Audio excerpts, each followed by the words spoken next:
Վերջին օրերին կաթնամթերքի գների աճը դարձել է հանրային հիմնավոր դժգոհություններից մեկը։ Խանութներում գնորդներն ասում են, կաթն ու պանիրը կրկին թանկացել են, իսկ իշխանությունը դեռ չի ներկայացրել իրավիճակը մեղմելու հստակ քայլեր։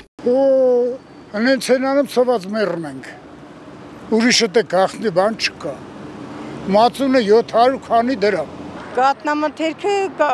աշունա հնարավորություն չկա, անասունա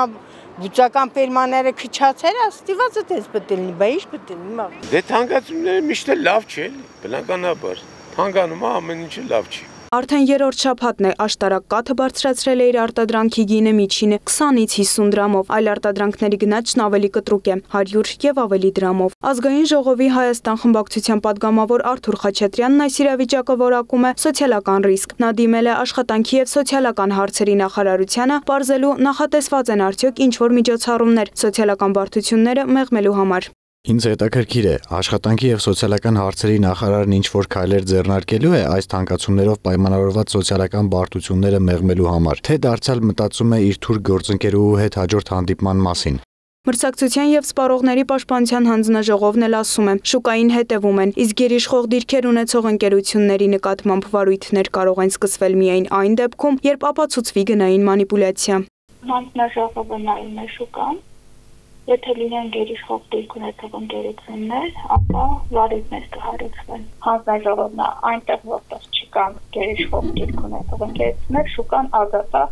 եւ գնային քաղաքականությունները ընկերությունները իրենք են որոշում։ Տնտեսագետները նշում են, որ ընդհանուր գնաճը տարվա վերջում կկազմի մոտ 3%, սակայն կաթնամթերքի գների բարձրացումը կարող է դառնալ սոցիալական լարվածության նոր օջախ։ Շուտ կարող է պայմանավորված լինել այդ կաթնամթերքի գնաճը, այսինքն դա լոկալ է, այսինքն կարող է դա չերևալ ընդհանուր գնաճի ցուցանիշների մեջ, որտեղ նա ասում ագրեգացված է հաշվում։ Դա լոկալ է այն առումով, որ կարող է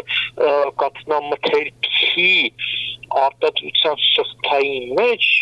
ինչ-որ բացասական բան է կատարվել կամ ինչ-որ մի բան թանկացել է։ Սեփական արտադրանքը թանկացնելու հիմնավորումներ ունեն ընկերությունները։ Օրինակ Երևան կաթն ասում էր, որ հանձնաժողովից արդեն ստացել են ծանուցումներ եւ ներկայացրել են բոլոր պահանջված հիմնավորումները։ Ես այս բանը դες հետեւյալը կարող եմ ասել, որ պետական կառույցները զբաղվում են, այսինքն արդեն բավականին ստացել ենք ծանուցումներ եւ սպառողների շահերի պաշտպանության հանձնաժողովից, այսինքն համապատասխան բոլոր անհրաժեշտ նյութերը ոնց որ իրենց տրամադրվել է ու գնում է ոնց ուսումնասիրությունը, այսինքն հիմնավորումները բոլորը ներկայացված են։ Բոնիլատ ընկերությունը հրաժարվեց մեկնաբանել թանկացումը։ Այս պահին գնաճի խնդիրը շարունակում է մնալ հանրային ուշադրության կենտրոնում։ Սպառողները սպասում են պետական կոնկրետ քայլերի, իսկ տնտեսագետները նախազգուշացնում են, եթե գործընթացը չկառավարվի, սոցիալական բարդությունները միայն խորանալու են։